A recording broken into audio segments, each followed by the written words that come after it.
Assalamualaikum warahmatullahi wabarakatuh. Salam dan bahagia. Kami dari kelompok 2 ingin mempresentasikan hasil diskusi kami, yaitu regulasi audit sektor publik di Indonesia dan standar pemeriksaan keuangan negara. Sebelumnya, perkenalkan anggota kelompok kami.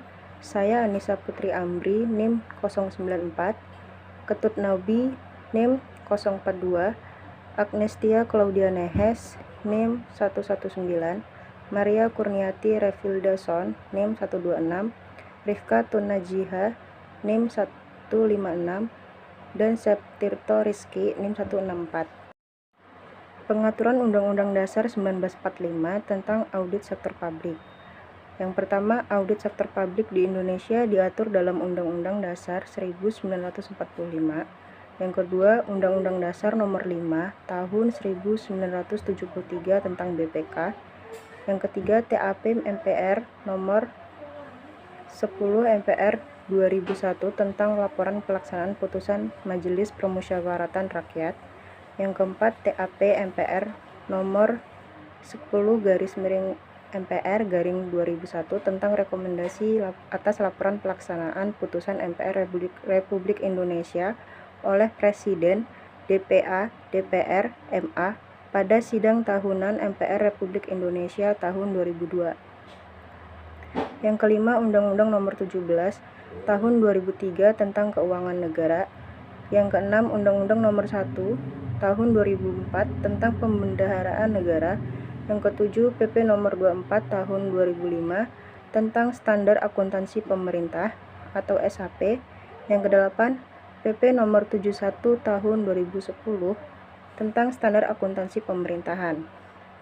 Yang kesembilan, Permendagri Nomor 59 Tahun 2007 tentang perubahan atas Peraturan Mendagri Nomor 13 Tahun 2006 tentang pedoman pengelolaan keuangan daerah.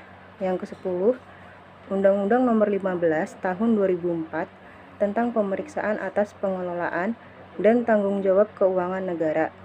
Dan yang ke-11, Undang-Undang Nomor 15 Tahun 2006 tentang Badan Pemeriksaan Keuangan. Selanjutnya, standar pemeriksaan keuangan negara. Perbedaan SAP dan konsep SPKN, ada uraian, ada SAP, ada konsep SPKM. Yang pertama, landasan hukum itu meliputi keputusan BPK dan Undang-Undang Nomor 15 Tahun 2004. Sedangkan untuk uraian yang kedua itu istilah yang digunakan untuk perbedaan di SAP itu auditing dan konsep SPKM-nya itu pemeriksaan. Yang ketiga itu penerapan.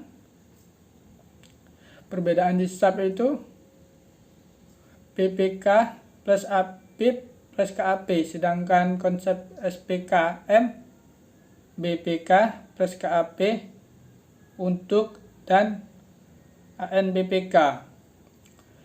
Yang keempat itu ada jenis pemeriksaan. Perbedaannya SAP audit keuangan, audit kinerja, sedangkan di konsep SPKM itu pemeriksaan keuangan, pemeriksaan kinerja, dan pemeriksaan dengan tujuan tertentu. Selanjutnya, bagan perencanaan audit. Yang pertama ada RUU dari Presiden, RUU dari DPR RI, ada RUU dari DPD. Terus turun 2 tingkat pembicaraan di DPR RI. Terus turun lagi dan disetujui DPR. Setelah disetujui, turun lagi itu ditandatangani oleh Presiden. Setelah ditandatangani Presiden, itu turun lagi menjadi undang-undang. Selanjutnya, penyusunan perencanaan audit tahunan oleh lembaga audit. Penyusunan perencanaan tahunan berkaitan dengan pihak internal auditor atau tim auditor dan eksternal atau klien. Perencanaan auditor yang berkaitan dengan klien dapat dilakukan dengan menyamakan persepsi mengenai pelaksanaan audit antara auditor dengan klien. Dan penyusunan perencanaan audit tahunan yang berkaitan dengan pihak internal auditor biasanya berupa rencana kerja audit yang akan dilaksanakan. Secara garis besar, rencana kerja audit berisi beberapa hal sebagai berikut. 1. Tujuan dan lingkup audit. 2. Identifikasi individu yang bertanggung jawab langsung terhadap tujuan dan lingkup audit. 3. Identifikasi dokumen acuan yang berlaku seperti standar sistem mutu dan manual mutu klien. 4. Identifikasi anggota tim audit.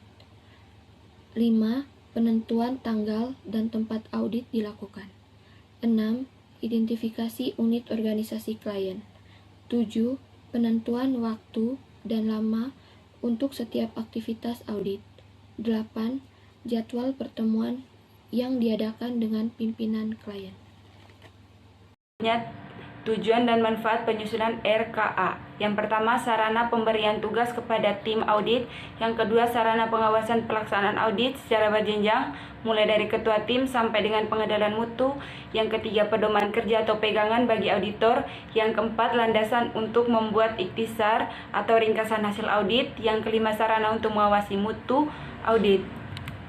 Selanjutnya, proses perencanaan audit tahunan.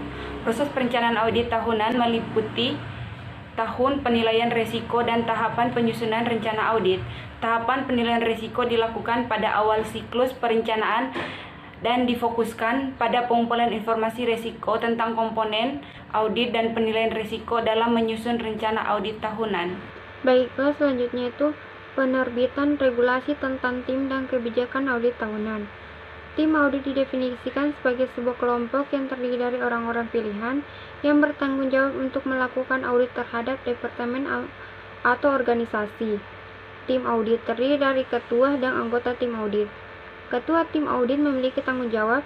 Yang pertama itu membuka dan menuntut rapat, kedua memilih anggota tim audit, ketiga menyiapkan jadwal dan program audit, keempat memimpin pelaksanaan audit, kelima membuat keputusan akhir atas ketemuan audit, keenam menyerahkan laporan audit, ketujuh memantau tindak lanjut permintaan tindakan korupsi atau PTK. Baiklah, selanjutnya itu penerbitan regulasi. Setelah tim audit terbentuk dan kebijakan audit sudah dirumuskan, langkah selanjutnya adalah menerbitkan regulasi tentang tim audit dan kebijakan audit. Regulasi yang ditetapkan pada tahapan ini adalah berkaitan dengan personel yang akan melakukan audit pada organisasi sektor publik, dan regulasi yang berlaku selama proses audit memiliki peran penting bagi kelancaran proses audit. Dengan adanya regulasi yang jelas dan sah, proses audit yang dilakukan tim audit memiliki dasar hukum yang jelas dan sah. Penerimaan regulasi organisasi yang akan diaudit. Setelah regulasi tim audit dan kebijakan audit diterbitkan, kemudian regulasi tersebut akan diterima oleh lembaga pemeriksaan untuk kemudian bisa melakukan proses audit di lembaga atau organisasi sektor publik yang terkait saat audit. Secara umum, klien juga memiliki beberapa tugas, yaitu yang pertama menentukan keperluan atau permintaan dan tujuan audit serta proses audit mulai. Yang kedua, menentukan unit organisasi yang akan diaudit. Yang ketiga, menentukan ruang lingkup umum audit. Yang keempat, menerima laporan hasil audit. Yang kelima, memberitahu klien untuk menindaklanjuti hasil temuan audit. Selain klien, masih ada pihak yang diaudit atau yang biasa disebut klien. Klien memiliki tugas sebagai berikut. Yang pertama, menginformasikan kepada penanggung jawab unit organisasi atau kegiatan yang akan diaudit tentang tujuan dan lingkup audit. Yang kedua, menunjuk staf yang bertugas mendampingi tim audit. Yang ketiga, menyediakan sumber daya yang diperlukan oleh tim audit guna menjamin keefektifan dan keefisienan proses audit. Yang keempat, membuka akses ke fasilitas dan bukti material yang diminta auditor. Yang kelima, melakukan kerjasama dengan auditor sehingga tujuan dapat tercapai. Yang keenam, menentukan dan berinisiatif melaksanakan tindakan koreksi berdasarkan laporan audit. Contoh soal yang pertama, jelaskan tahapan pemeriksaan keuangan negara. Jawabannya, pemeriksaan keuangan adalah pemeriksaan yang bertujuan untuk memberikan keyakinan yang memadai apakah laporan keuangan telah disajikan secara wajar dalam semua hal yang material, sesuai dengan prinsip akuntansi yang berlaku umum di Indonesia atau basis akuntansi komprehensif selain prinsip akuntansi yang berlaku umum di Indonesia.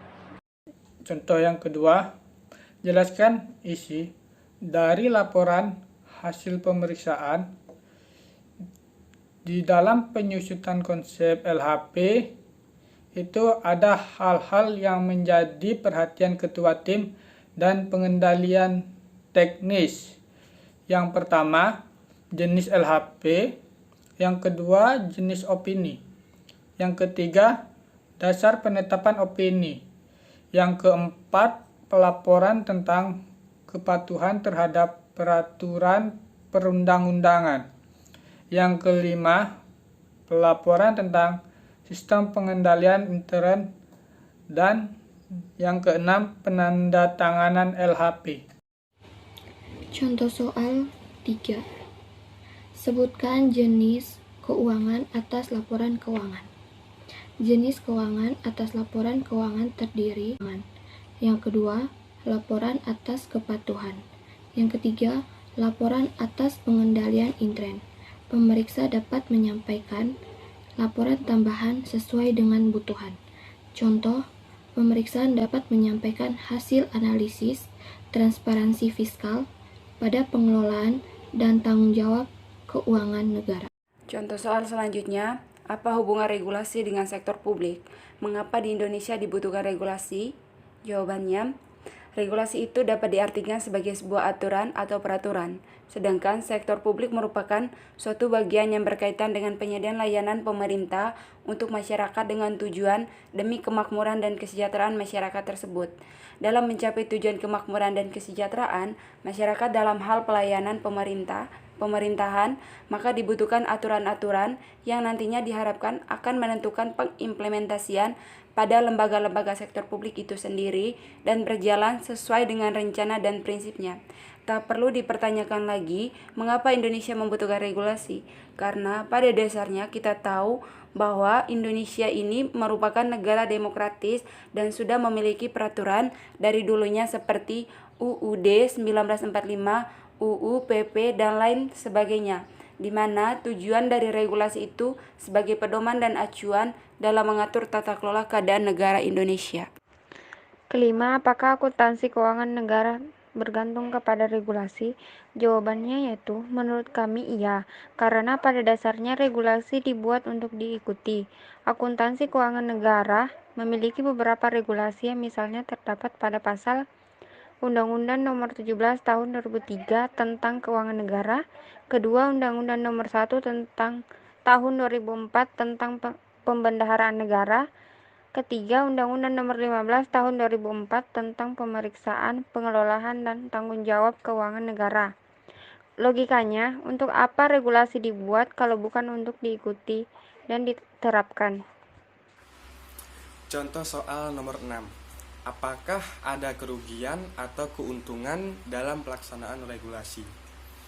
Menurut kelompok kami, dengan adanya regulasi akan membawa banyak dampak keuntungan baik di segi pemerintahan maupun di segi instansi. Dengan adanya regulasi, berarti pemerintah sudah mempunyai standar dan aturan yang telah dibuat sehingga terciptanya keseragaman.